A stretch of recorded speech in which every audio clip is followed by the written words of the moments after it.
All right, so we were talking yesterday about how to write the chemical formula. So we're taking a metal that's a cation, and we're taking a non-metal that is our anion. They're coming together because those opposite charges attract. And when those opposite charges attract, they form this nice strong bond. Technically, it's called an ionic bond because it's formed from two ions that have come together. That bond creates this new ionic compound. We have to be able to write the chemical formula for that compound, and that's what we were working on yesterday. So the symbols we know, like if we're using magnesium and chlorine, great, right, which is one of our examples.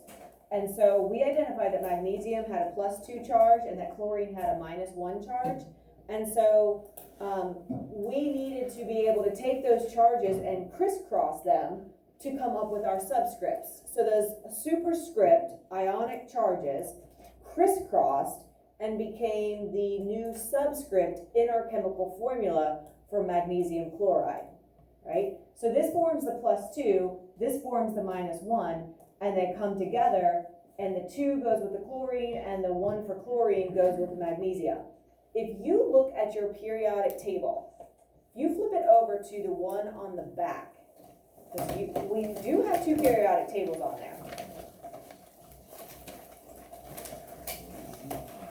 If you flip it over to that one, set aside and measure sort. Thank you.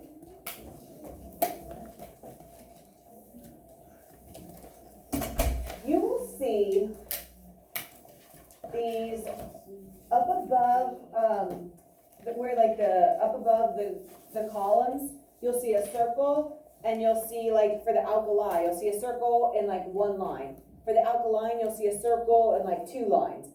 For valence group 3, you'll see a circle and 3 lines. Those lines we're calling arms, okay? Those arms for the positive cation metals are gonna reach out, and then if you look at valence group 5, 6, and 7, you see how the arms are facing the other direction, they're facing to the left. And so valence group 5 has 3 arms, valence group 6 has 2 arms sticking out to the left, and valence group 7 has 1 arm.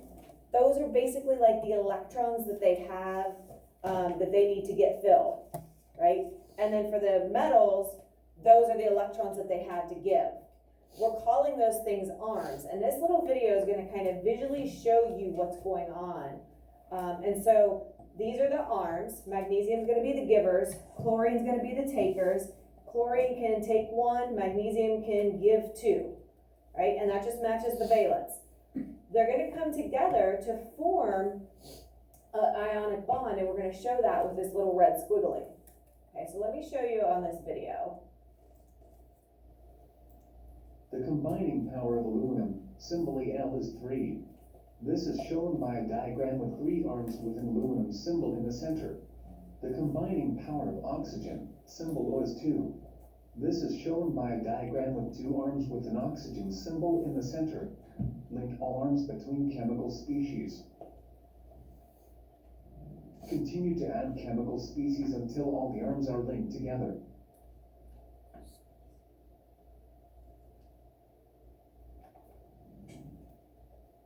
When all the arms are linked, count each chemical species.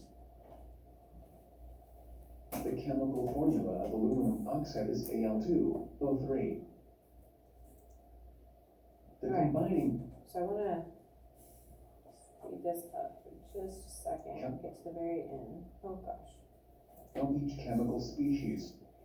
Oops. Just click it. The chemical formula of aluminum oxide is... Well, that's not. There we go.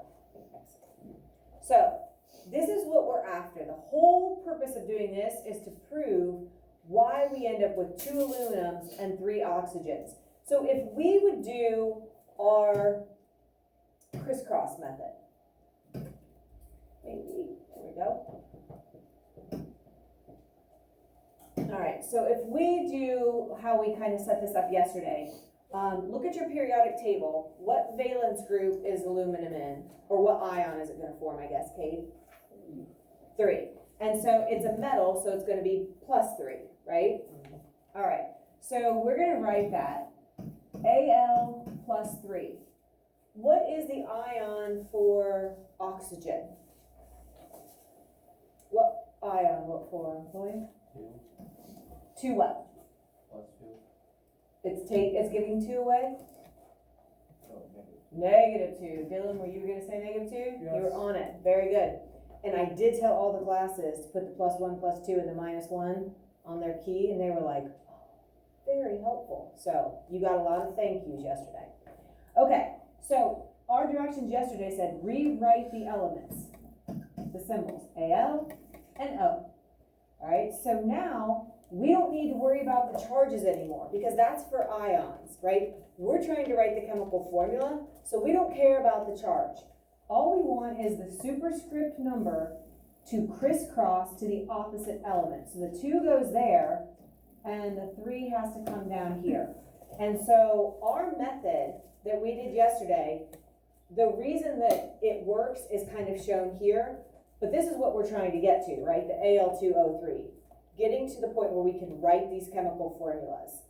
All right, so this would be a lot of work to do all the time. So our crisscross is much easier, and you're gonna get to the point where you see the opposite, they just switch.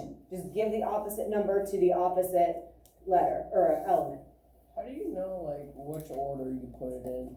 That is a great question. Like is why it the AL2 first or O3 first? perfect question. So the non-metal always is the second one. So you go metal, non-metal. I think the reason why that is because that's kind of how you read them on the periodic table. So you have all your metals in groups 1 through 13, and then your non-metals come at the end or at the right-hand side. So like if you're actually like reading the periodic table like you would a paragraph or a sentence, right? You're going from left to right. So the metal is always first, and the non-metal is always second. All right, and that's a great question. And so that is like a firm, hard, fast rule. Okay, for all the ionic bonds, when you're dealing with a metal and a non-metal, metal comes first. Okay, great question. So does this kind of help show a little bit, maybe like why this works? Hopefully, maybe. Yes, no, a little bit. All right, watch it one more time now that you kind of are aware of like what it's actually trying to show you, because I know the first time it's usually kind of weird, like, what? What's happening? And when they're saying combining power, remember, that's just them talking about the ion that'll form. The combining power of aluminum, symbol Al, is 3. This is shown by a diagram with 3 arms with an aluminum symbol in the center. The combining power of oxygen, symbol O, is 2.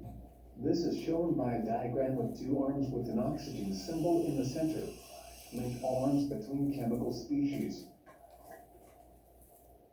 Continue to add chemical species until all the arms are linked together.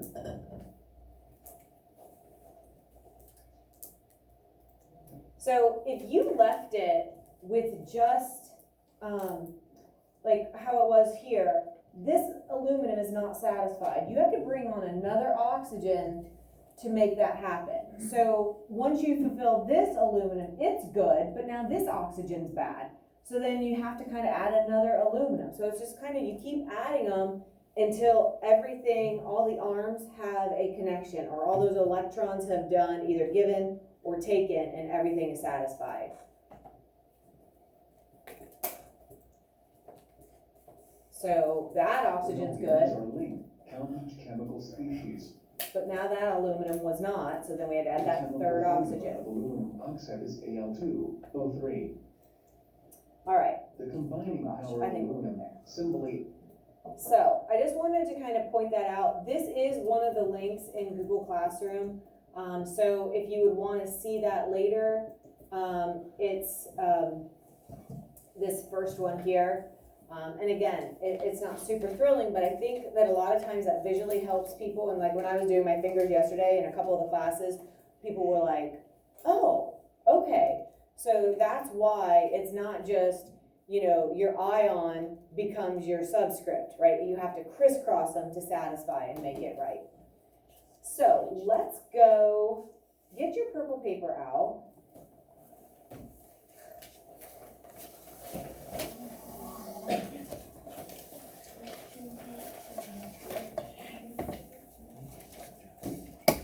Let's do on the oxide column. Let's just do a couple more together, and then I'll let you kind of go back to that and finish that.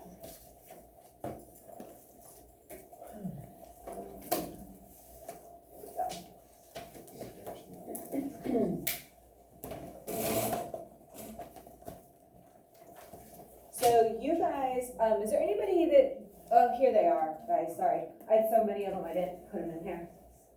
Find the one with your name. Yeah, she didn't tell many people. Yeah. Yes, I can't find mine. there's one up there you can grab. Come on, Charlie. Charlie. So you're gonna have to recopy this stuff. But one other thing I want you guys to add, because this is something that, again, kind of continually people struggle with. I want you to write the word metal, or metals there. And by the anions, I want you to write non-metals. Because our negatives are always gonna be our non-metals, and our positives are always gonna be our metals. The half sheet, yeah. Okay, and so I'm gonna go fill mine in quick because you guys already have yours. Magnesium.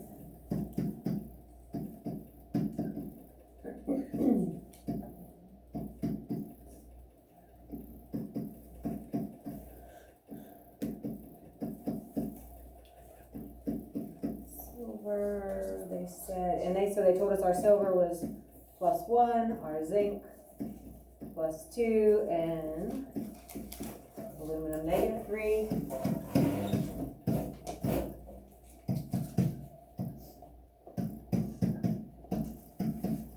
Okay. Is there one that you guys want to try, or you want me just to pick one random?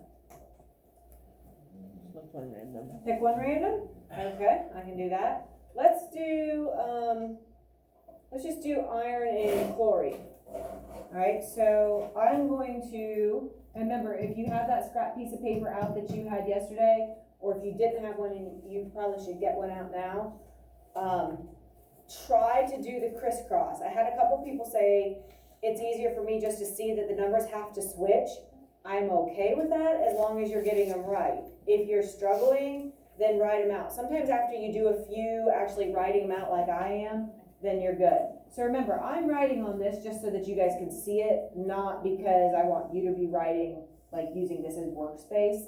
I'm just using this because I don't want to keep switching screens, right? So you're doing your work on scrap paper or notebook paper or something like that, right? I'm getting some like blank looks. You good? All right, so I'm picking iron 2 and we said chlorine. So I write my elements and my ions, right? My charges. And then the rules say I rewrite just the symbols, right? My abbreviations. And so I'm going to crisscross my 2 superscript for iron now becomes my subscript for chlorine. My chlorine's ionic charge of 1 will crisscross to here. Do I need to include that 1? No, right? So if I go over here, I'm going to kind of simplify this in the best form, FeCl2. So remember, for the chemical formulas, it's the subscript. It's the small letter that comes behind the element it belongs to. So this is telling me I need to have 2 chlorines for every 1 iron. Okay?